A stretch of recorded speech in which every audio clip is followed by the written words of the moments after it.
and it's napping. A nap is required afterwards.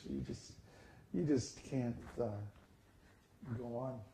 It's the totally ecstatic symptom after prasadam.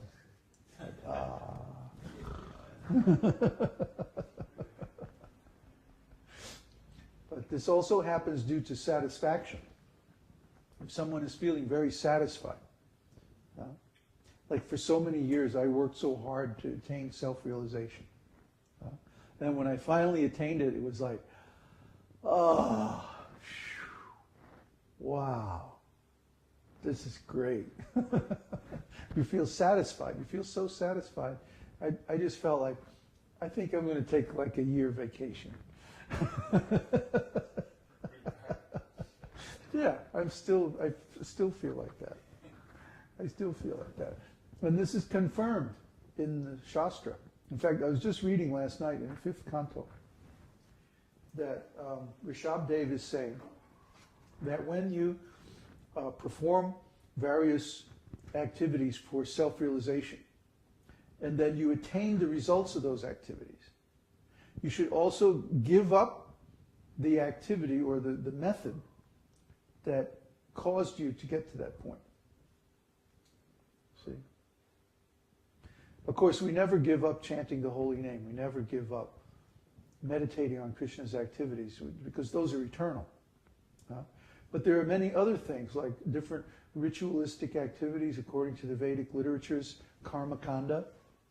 The karma kanda means that we perform different ritual activities for satisfaction of the demigods, ultimately for satisfaction of Vishnu, but with the aim of getting material benefits. Material benefits means dharma, artha, kama, moksha. Pious activities, pious results, good karma, economic development, sense gratification, and ultimately liberation. Dharma, artha, kama, and moksha are the 4 main results of Vedic ritualistic activities. But all those things are simply temporary because they're in reference to the material world. So just as the results of material activities should be given up in sacrifice, also the methods by which we attain those results should be given up. So that's karma in general. Then there's yoga. Yoga means performing different activities such as breathing and sitting postures and so on like that for attaining mystical powers. So when one attains those mystical powers, then gives up those methods. Okay? Because they're non-eternal. They're non-eternal. Actually, so are the results of yoga. And then there's jnana, which means cultivation of knowledge. Usually the people who cultivate knowledge want to merge into the existence of the Supreme. And when they attain that, they give up those methods. You see? So, similarly, in devotional service, there are 2 layers or 2 levels of activity. One is called Vaidhi Bhakti, and the other is called Raganuga Bhakti. Right? And these are both part of sadhana bhakti. Sadhana bhakti is divided into these 2 levels, Vaidhi Bhakti and Raganuga Bhakti. Sadhana bhakti means that we are working in order to attain love of Godhead. And then when we attain, that's called prema bhakti or bhava bhakti. We're talking about these bhavas. These are experienced at the stage of bhava bhakti, which is preliminary to prema bhakti. So as soon as a person attains the stage of bhava, they're already considered to be in a liberated condition. The only difference between someone in bhava bhakti and someone in prema bhakti is basically the intensity of the emotions that they experience, and a person in prema bhakti cannot fall down. A person in bhava bhakti actually can still fall down, even though they're very, very advanced. But in both of these stages, the devotee relinquishes the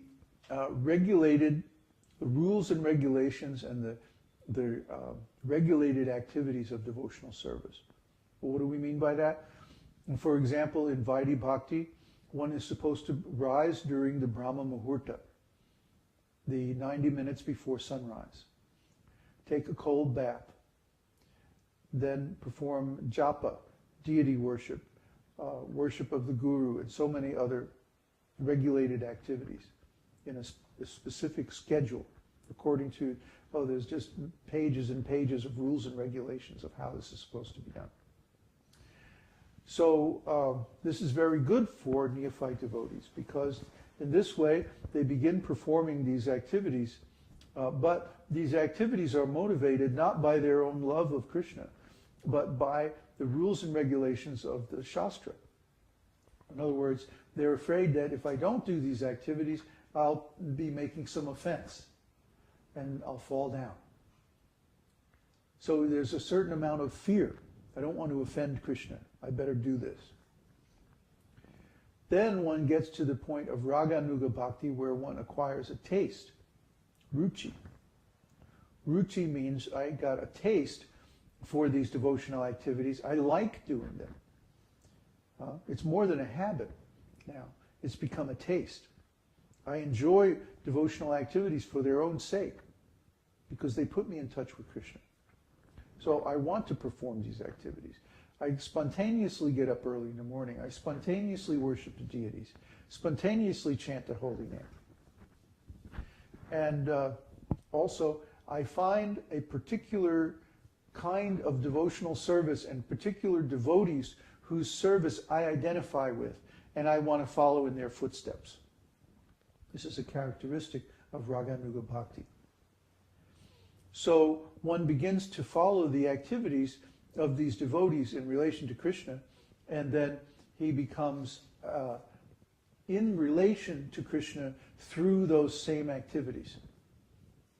In other words, he starts to uncover or rediscover his sthāyi bhava.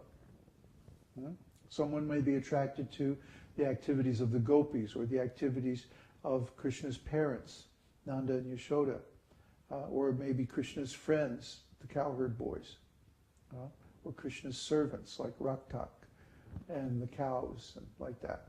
Or they may simply be satisfied to worship Krishna from afar, although that's hard for me to imagine.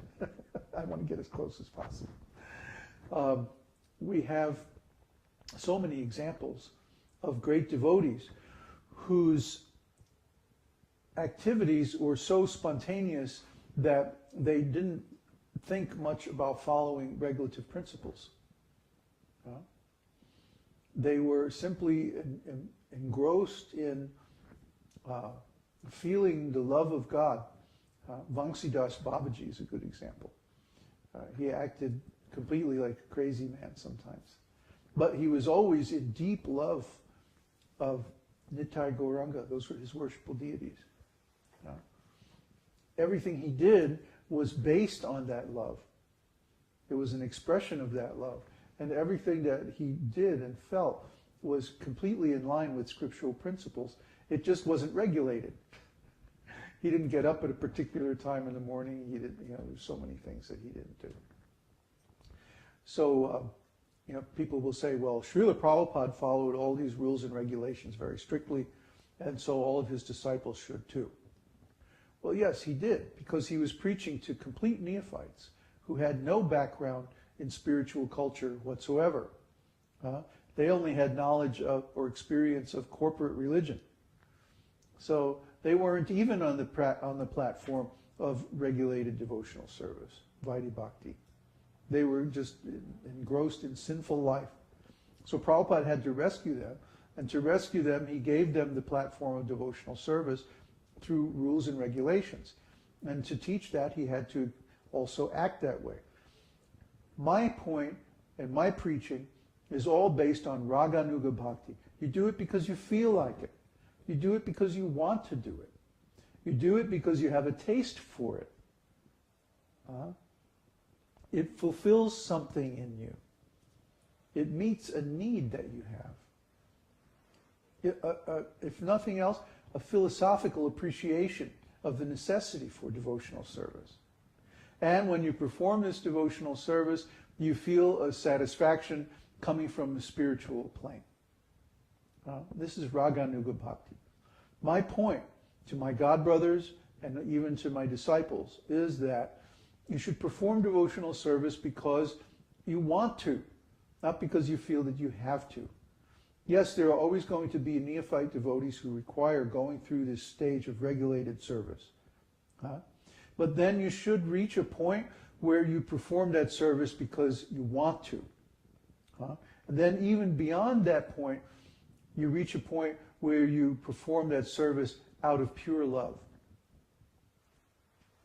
And these things should be kept in the appropriate relationship. That devotees who have shown their